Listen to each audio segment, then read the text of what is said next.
Hello, my brilliant WAEC, NECO, and JAMB candidates, and welcome. Today, we are diving deep into a topic that is an absolute game changer for your exams, the ecology of population. We're going to break it all down with simple explanations, clear diagrams, and most importantly, real exam questions so you walk away feeling totally prepared. Let's jump right in and ace this thing. Have you ever looked at the world around you and wondered what really makes a group of animals suddenly boom in number or maybe start to fade away? What's the secret behind that? Well, that mystery is exactly what we're solving today. And trust me, when you get this, you get the key to understanding all of ecology.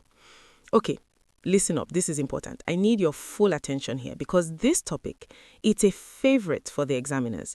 WAEC, NECO, JAMB, they all love asking questions about population dynamics. So mastering these concepts you see on screen, size, density, competition, succession, is going to directly pump up your exam scores. It's a huge part of your syllabus, so let's nail it together. So here's our game plan.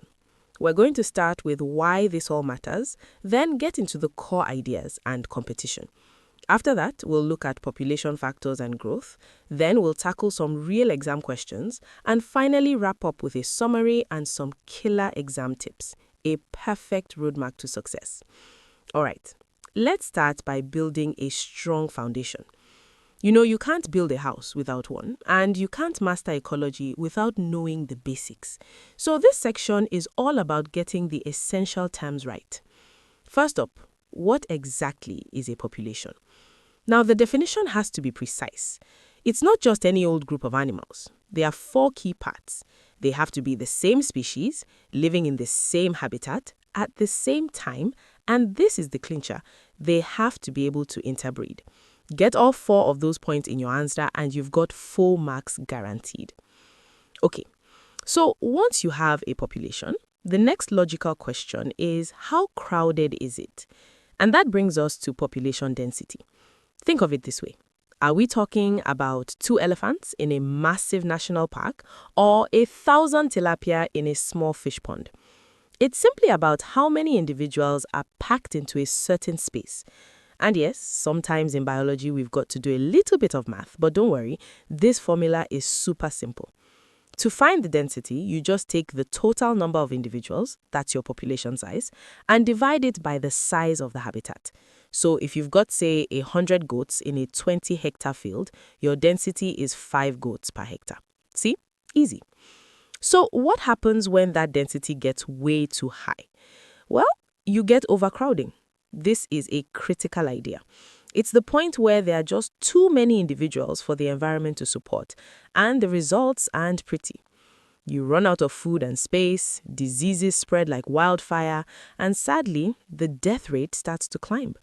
It's nature's very harsh way of trying to find balance. Now, one of the biggest results of overcrowding is competition. You have to know the 2 types. There's intraspecific, that's competition within the same species. Think of 2 male lizards fighting over a female. Then you have interspecific. That's competition between different species, like when vultures and hyenas are fighting over the same kill. Here's a tip. Intra is like intranet within one company. Inter is like internet between everyone. Easy to remember. Awesome. Now that we've got the basic words down, let's get to the really exciting part, the forces that actually make populations go up or down. This is where ecology sees in action. So every population is kept in check by 2 kinds of factors. First, we have biotic factors. Bio means life, right? So these are all the living things that have an effect. Things like predators, the amount of food available, or a sudden disease. On the other side, we have abiotic factors. A means not. So these are the non-living things. We're talking about temperature, rainfall, sunlight, soil pH, all of it. A bad drought could shrink a population, while perfect weather could make it boom. When we track these changes on a graph, 2 main patterns emerge. First is the J-shaped curve. This is exponential growth, where a population just doubles and doubles and doubles again. Whoosh, straight up. It's what happens when there are no limits. But in the real world, there are always limits, and that gives us the more realistic S-shaped curve. The population grows fast for a bit, but then it starts to slow down and levels off as it hits the environment's limit, what we call its carrying capacity. And over a really, really long time, entire communities can change through a process called succession. Now, this is primary succession. Imagine starting with literally nothing, just bare rock after a volcano erupts. Then come the pioneer species like lichens and mosses. They bravely move in, break down the rock, and create the very first soil. That soil allows grasses to grow, then bigger shrubs, and eventually, after maybe hundreds of years, you get a stable, mature forest. It's like building an entire city from a single brick. Just amazing. Okay, theory time is over. Now it's time for the most important part, applying what we've learned. We're about to simulate your exam experience with real past questions from WAEC, NECO, and JAMB. This is where you see how these ideas actually show up on exam day. Let's do this. First up, WAEC. Now, don't worry about the year, 1994. The concept is timeless, and they still ask questions just like this. The question asks, what combination causes rapid overcrowding? The key words here are cause and overcrowding, which just means a fast population increase. So let's look at our options. The way to solve this is to think like an accountant. What adds to the population and what subtracts? It's that simple. A high birth rate and high emigration, those are additions. They add individuals. So statement I is definitely part of the answer. Now look at statement 3. Low death rate and low emigration. That means fewer individuals are dying or leaving, so you are retaining more of them. That also causes an increase, so both I and 3 are correct, which makes B our answer. All right, let's tackle a JAMB question from 2006. A population that doubles in size at constant intervals is an indication of... Now, the examiner is practically handing you the answer here. The absolute key phrase to lock onto is doubles in size at constant intervals. Ring any bells? That phrase, doubling at constant intervals, is the textbook definition of exponential growth, our J-shaped curve. So the answer is B, no doubt. But here's a common mistake alert. A lot of students get tempted by sigmoid growth. But remember, the S-curve slows down and flattens out. Exponential growth is like a car with the accelerator floored and no brakes. It just gets faster and faster. Don't fall for that trap. And finally, a typical NECO question. This one isn't multiple choice. You have to write out your answer.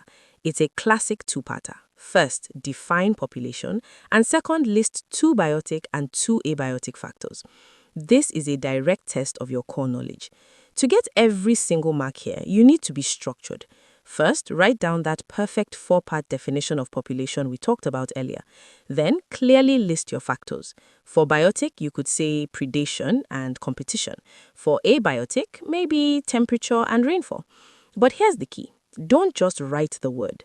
Briefly explain it. For example, predation, where predators hunt prey, which reduces the prey's population size. Examiners love that little bit of extra detail. It shows you really understand. Wow, fantastic work. We have gone through all the theory and we've battled some real exam questions. Now it's time for our final mission debrief. Let's lock in all this knowledge and get you ready for exam day. Here it is. Everything in a nutshell. This is your quick revision slide.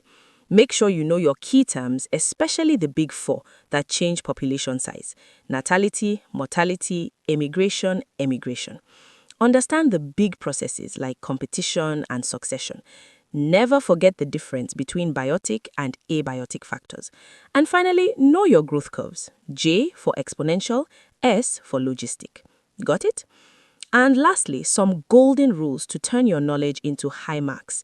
Number 1, spell your biological terms correctly. It sounds small, but you can lose easy marks. 2, if you draw anything, label it neatly and correctly. 3, be specific. Avoid vague answers. Always use examples. 4, read the command words. State means just list it. Describe means you need to give details. And 5, if you do a calculation, show you're working. These small habits make a huge difference. You have the knowledge, you've learned the strategy, you've even seen inside the minds of the examiners. You have every single tool you need to succeed. So let me ask you, are you ready to walk into that exam hall and master any question they throw at you on population ecology? Of course you are. If you found this biology lesson helpful, please do me a huge favor and hit that like button. Share it with your classmates and friends who are also getting ready for WAEC, NECO, and JAMB. And most importantly, subscribe to our YouTube channel right now so you don't miss out on the next topic. Also, head over to www.examkp.com for thousands of free practice questions. Come on, let's smash these exams together.